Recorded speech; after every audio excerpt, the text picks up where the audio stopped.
Hello, dear friends. This is Maxine Taylor, America's first licensed astrologer. Several of you have been asking me for a while to please give a forecast for the United States.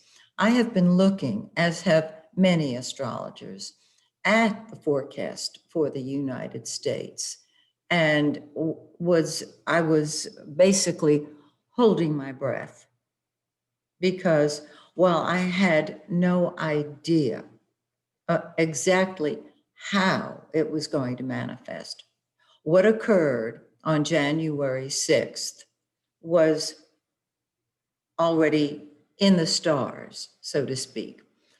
Another reason that the reason I didn't put anything out there was because I did not want to add fuel to the fire, number one. Number two, I take my job very, very seriously.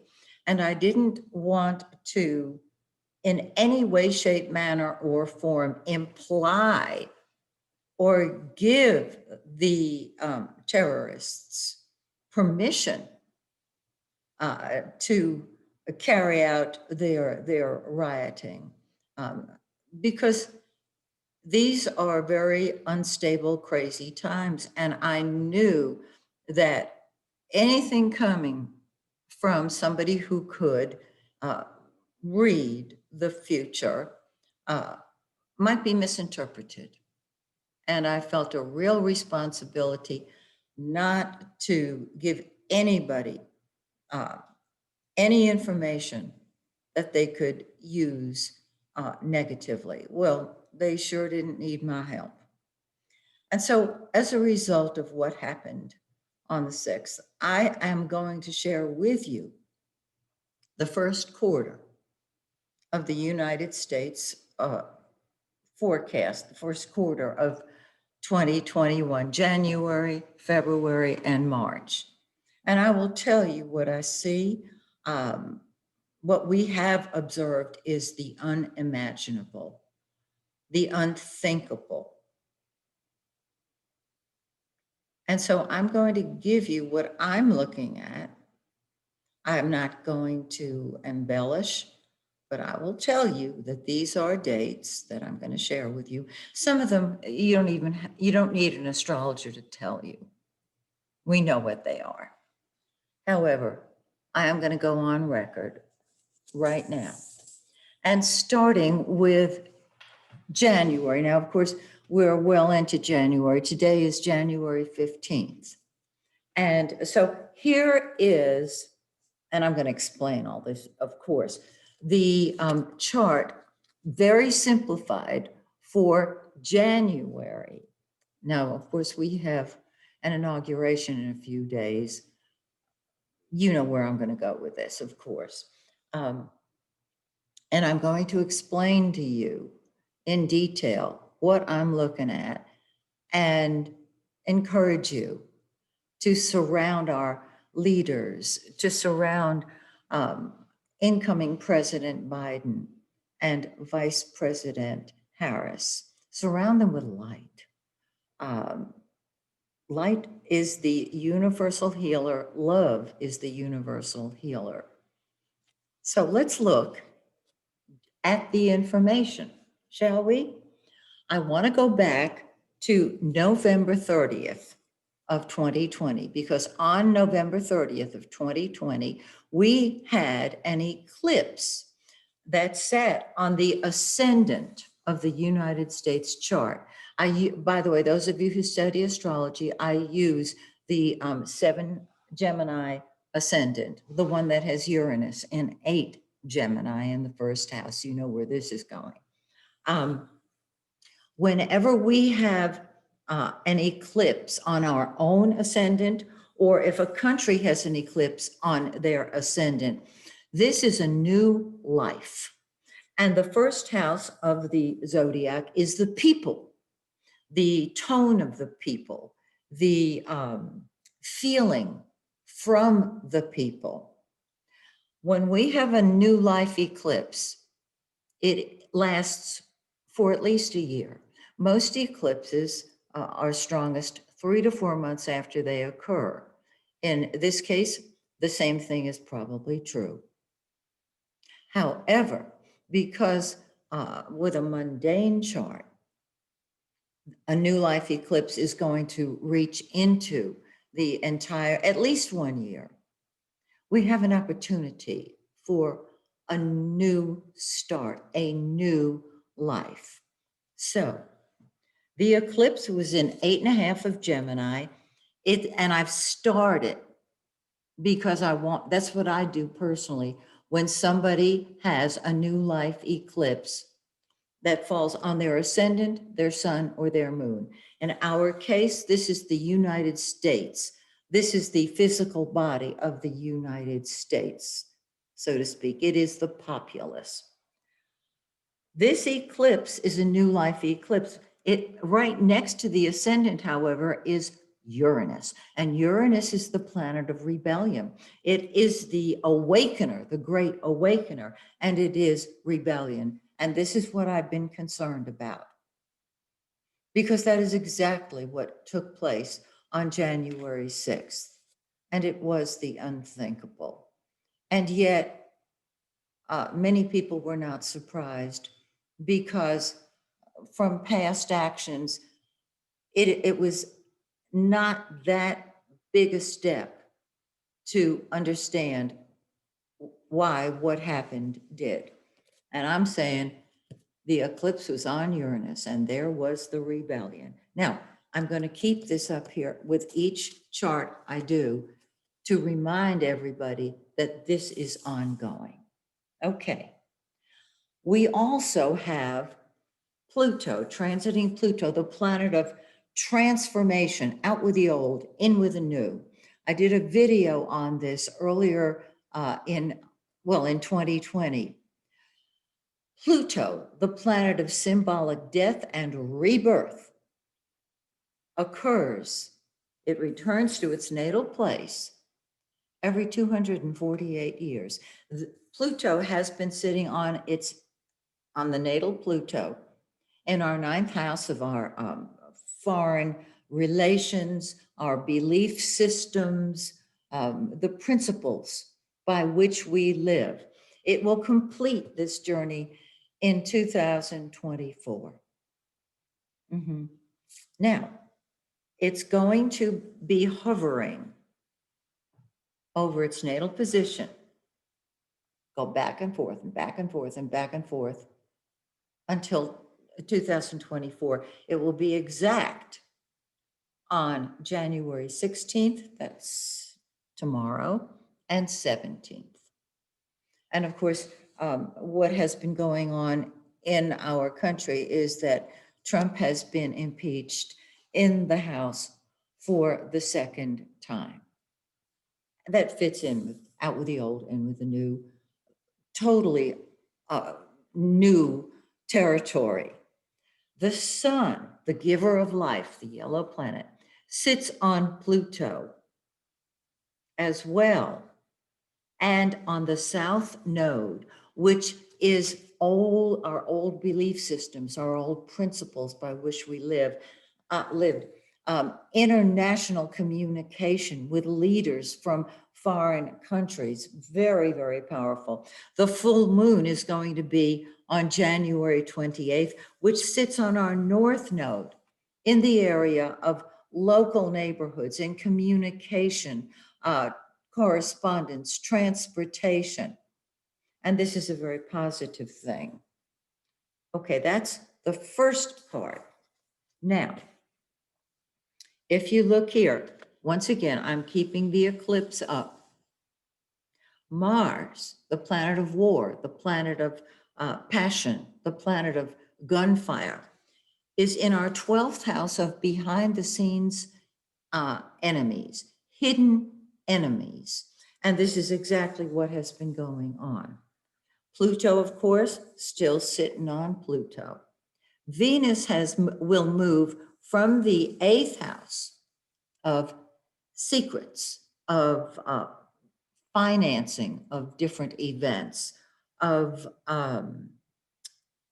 anything that is hidden, And Venus is the planet of love. It's the great benefic. It will move into our ninth house and sit on Pluto on the 30th. And what this will do is add love and a positive situation to all of our international communications. There are countries out there who we have been friends with, and we can reconnect with them when Venus is sitting on Pluto, which will be on the 30th.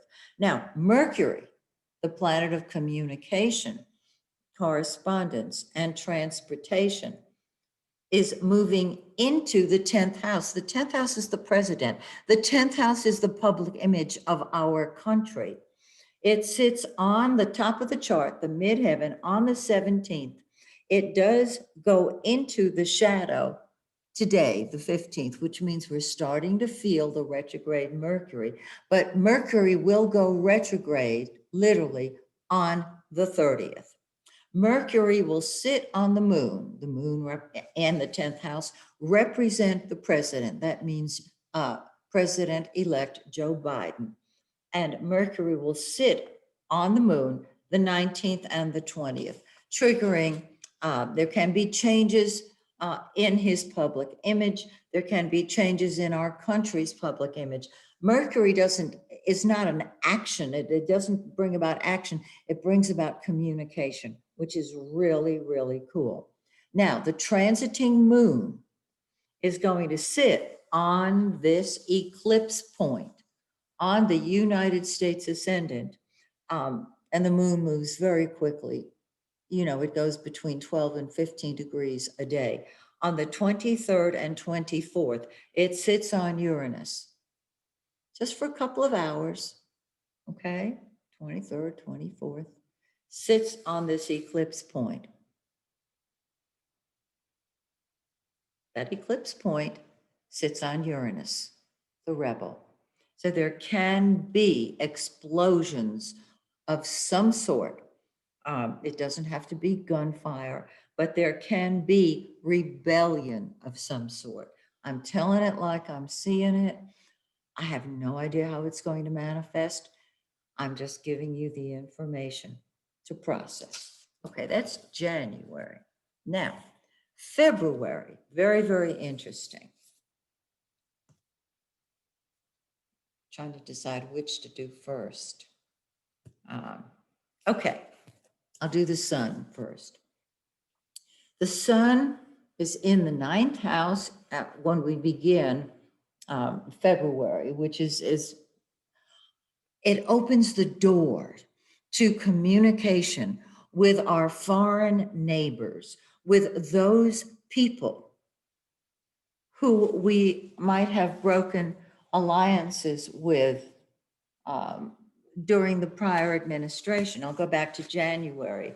The sun is sitting in the ninth house, and the south node, it deals with the past, things that we've done in the past. And the sun, the giver of life, can rekindle our relationships with our foreign, I say our foreign friends, they're not foreign. They're just our neighbors, our friends in other lands. We can rekindle that on the 27th. All right, back to February. So the sun moves into the 10th house, which is the president, our public image. And that's on the 3rd of February. And our public image lights up. It is given new life under the presidency of Joe Biden. And of course, the Vice President, Kamala Harris. So Jupiter, the great benefic, is in our ninth house of long distance communication with people, our neighbors, our friends at a distance. This is other countries. On the 18th through the 21st of February, it moves into our 10th house. And this is when we can expect our popularity to increase, our president to be more expansive, things start moving forward. This is a beautiful sign. And yes, Pluto is still hovering. It will be there for a few more years. I leave it here to remind me and you that we are in a state of transformation, which is out with the old, in with the new, but it's not necessarily the way it's been playing out the past few days. It is not necessarily rioting. It's a change in attitude, a change in our, our leadership. Okay, the eclipse is still going. Rebellion is there. It's triggered. And the days when the moon is conjunct that point. And for those of you who study astrology, I'm talking just conjunctions because you know my mantra, conjunctions tell the tale. So this is the 19th, 20th, and 21st of February. All right. Now, Mercury, the planet of communication, correspondence, transportation.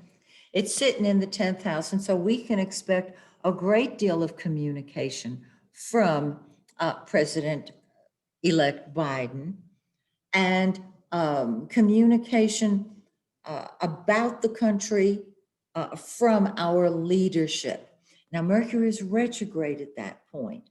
And so on the 13th, it backs up into the 9th house of long distance neighbors, long distance communication, maybe linking up again with some of our allies who have been rejected or dropped, some of our former business partners.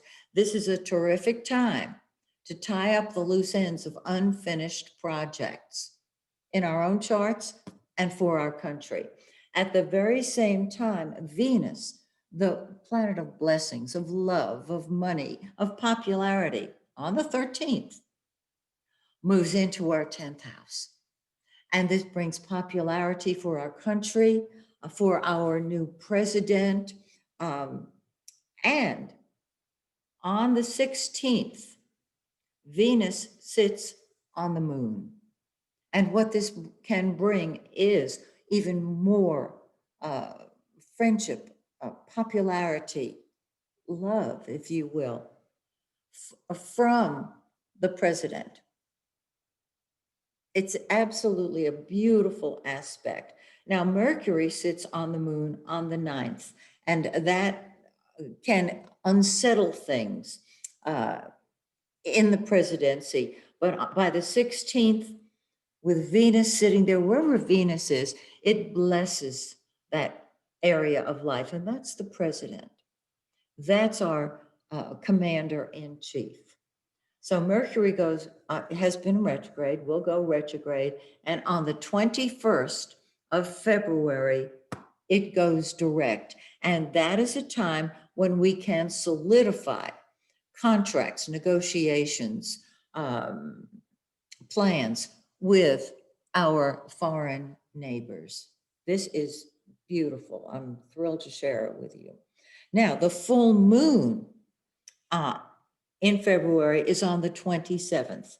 It is in 9 Virgo. It sits in our 4th house of crops, real estate, homes, farmers, seniors. It's the emotional security of the country. It is squaring the eclipse point.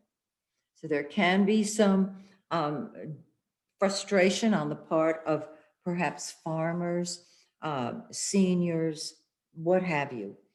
And this eclipse, remember, is still kindled. Mars is still in the 12th house of our hidden enemies, behind the scenes activities, dealings with prisons, hospitals. I mean, we do have a pandemic going on. Let's not forget that. So again, this is the February forecast. Now I'm getting to March, and this to me is very important. Oh, I don't think forgive me, I may have mentioned this. Yes, the transiting moon will trigger the eclipse February 19th, 20th, and 21st. All right. Now, March. Let's look at March. Again, Pluto is hovering, the Pluto return. With Pluto, uh, it is symbolic death and rebirth. And unfortunately, most recently on the 6th, there was not symbolic death, there was actual death. Um, and only good is going to come out of this. Only good. Because that's what Pluto does. Pluto is the phoenix that rises on its own ashes. And the United States is going to rise on its own ashes. Absolutely. All right. So now, Mercury. We start off with Mercury right at the midheaven. Um, Now, Mercury is in the shadow of the retrograde until March 28th. And you know, in the shadow, it feels like it's retrograde, but it's not retrograde. So we can move forward. Mercury moves through the 10th house of the president, of the leadership, which is really cool. And then it moves into the 11th house of Congress. It moves into the 11th house of friends, our friends, United States friends. Venus, the planet of love, blessings, goes from the 10th house of popularity for our country and our president into the 11th house of Congress. See what is happening now. Things are improving. And the sun is sitting in that 11th house, bringing life and light. Now, the transiting moon is going to sit on Uranus and the eclipse, the 19th and the 20th. Mark these dates down. The full moon is going to be on March 28th in 8 Libra in our 5th house of schools and children and fun and games. This can be more fun for our country. Sports, movies. What a perfect time, March.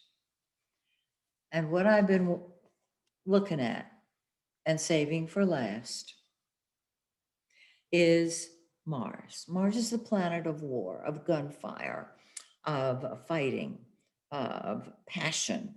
It's what you fight for and fight with. It has been hovering in our 12th house of hidden enemies and behind the scenes activities and hospitals and prisons. And the 12th house, as many astrology students and astrologers know, is a preparatory time. Because what happens is Mars crosses the ascendant. And again, this is the mood of the people. When Mars crosses the ascendant, it will sit on Uranus. Explosion, rebellion. The dates, the 14th, 15th, 16th, 17th, 18th, and 19th of March. I'm just saying. And then we will have a Mars return. Remember, all this is in the 1st house, the body of the United States, the 1st house of the United States. And I've taken it past the quarterly mark. Mars will sit on Mars April 7th and 8th. So while Mars is in the 1st house, which it will be, pretty much until certainly mid-April. I don't have the ephemeris in front of me, but I just wanted to give you what I've been concerned about. Mars crossing the ascendant. That's the Gemini ascending chart. It has worked out very accurately for me. Um, and triggering the eclipse one more time because it's a new life eclipse. It's going to last much longer. Sitting on Uranus. When Mars sits on Uranus, it's explosive. And so I'm simply mentioning what I'm looking at here. And then when Mars returns to its natal place in the chart, that is forward movement. It can be gunfire. It will be anger. It will be impatience. And so that is our first quarter. I hope you understand now why I was reluctant to share this information earlier. I was very concerned. However, what a dear friend reminded me of, because he knows how I read birth charts. And I always say, you have free will. We are not destined to a particular outcome. Now, true, with a country, we interpret the chart much more mundanely because there are a few more people involved. And a few more people means a more literal interpretation. However, that Mars can energize, and it does not have to be a repeat of what we've just experienced. So I'm looking for something here. If I may, I tend to be optimistic. And I know it always works out for the best because I know that God is in control. When I was in the 6th grade, we had to memorize a poem, and that poem became my credo. If you can imagine a 6th grader. If I may, I'd like to read it to you. And if you know this poem, please recite it with me. And I've printed it out because I didn't want to mess it up. I wanted to make sure I gave it to you correctly. The poem is Abu Ben Adam by Leigh Hunt. It is my favorite poem, and it is my credo. Abu Ben Adam, may his tribe increase, awoke one night from a deep dream of peace and saw within the moonlight in his room, making it rich like a lily in bloom, an angel writing in a book of gold. Exceeding peace had made Ben Adam bold, and to the presence in his room he said, "What writest thou?" The vision raised its head, and with a look made of all sweet accord, answered, "The names of those who love the Lord." "And is mine one?" said Abu. "Nay, not so," replied the angel. Abu spoke more low, but cheerily still, and said, "I pray thee then, write me down as one that loves his fellow men." The angel wrote and vanished. The next night it came again with a great awakening light and showed the names whom love of God had blessed. And lo, Ben Adam's name led all the rest. Thank you. Join me next quarter. I'll have more information for you. Until then, my dear friends, may the stars shine brightly on you, and may the stars shine brightly on the United States of America.